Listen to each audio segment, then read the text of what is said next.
रात 12:47 पर कलवा स्टेशन किसी थके हुए जानवर की तरह सांस ले रहा था। धीमी, नमी भरी और बेचैन। प्लेटफॉर्म लगभग खाली थे।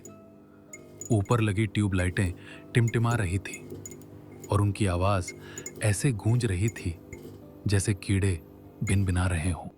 राजू ने अपने कुर्ते पर हथेलियां पोंछी और अपनी ऑटो रिक्शा से टेक लगाकर खड़ा हो गया। वो मिनट गिन रहा था कि कब घर जा सके। ये उसकी अकेले ड्राइव करने की तीसरी रात थी इस शहर में, जो कभी पूरी तरह सोता नहीं, बस कभी कभी सोने का नाटक करता है। बाकी पुराने ऑटो ड्राइवर पहले ही जा चुके थे।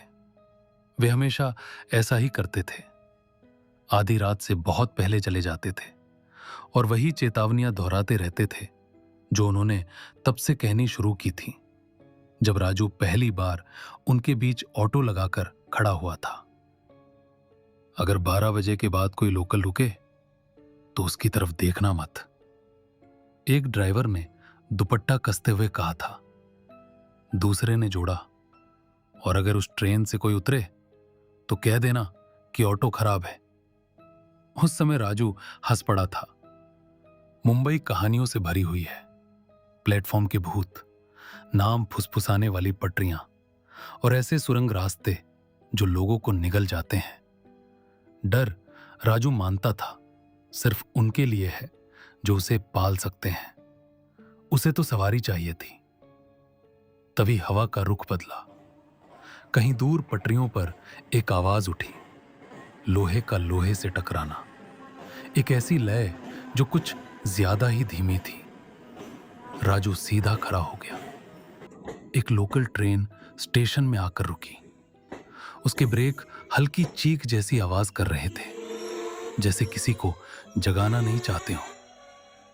लाइटें पीली और धुंधली थीं, पुराने दांतों जैसी। ट्रेन प्लेटफॉर्म नंबर 2 पर रुकी। स्टेशन की घड़ी टिमटिमाई। 12:52 रात के। राजू की भौहें सिकुड़ गईं। उसे देर रात की पूरी समय सारणी याद थी। इस वक्त यहां कोई ट्रेन नहीं रुकती थी। फिर भी दरवाजे थकी हुई सांस जैसी आवाज के साथ खुल गए। न कोई अनाउंसमेंट, न कोई फेरी वाला दौड़ता हुआ, बस दरवाजों के खुलने की खोखली गूंज। ऐसे प्लेटफॉर्म पर जो इसकी उम्मीद नहीं कर रहा था। 3 यात्री नीचे उतरे। उनका चलना अजीब था, न जल्दी न रुककर। उनके कदमों की कोई आवाज नहीं थी। एक बूढ़ी औरत थी, धूल के रंग की साड़ी पहने हुए। दूसरा एक दुबला पतला आदमी जो ब्रीफकेस को बहुत कसकर पकड़े हुए था।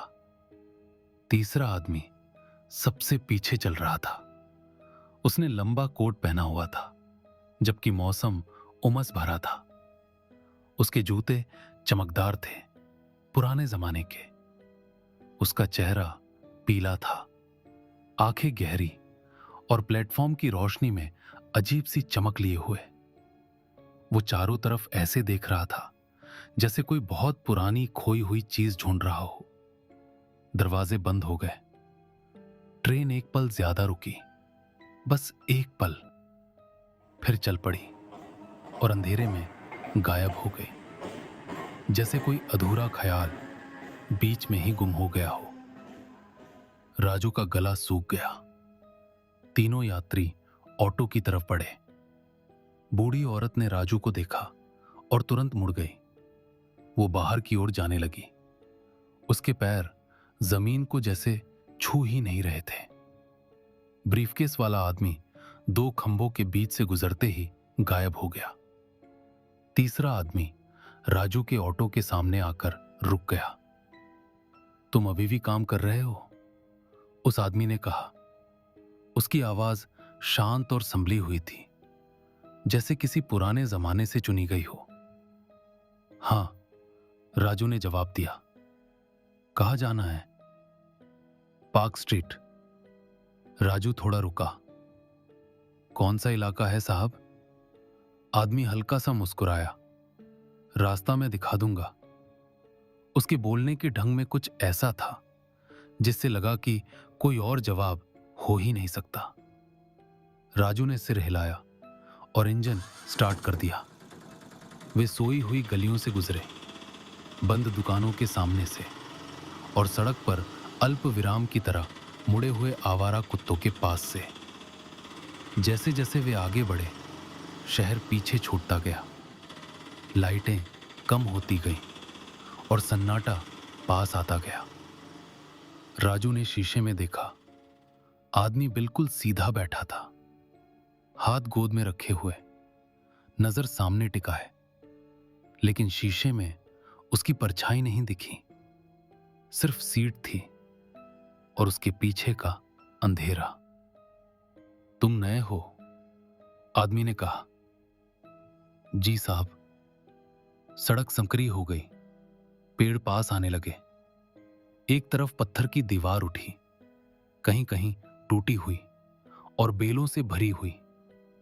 लोहे के गेट दिखाई दिए, काले, ऊंचे। उनके मेहराब पसलियों जैसे लग रहे थे। राजू ने रफ्तार धीमी कर दी। ये ही पार्क स्ट्रीट है? हां। गेट के उस पार एक ब्रिटिश जमाने का कब्रिस्तान था।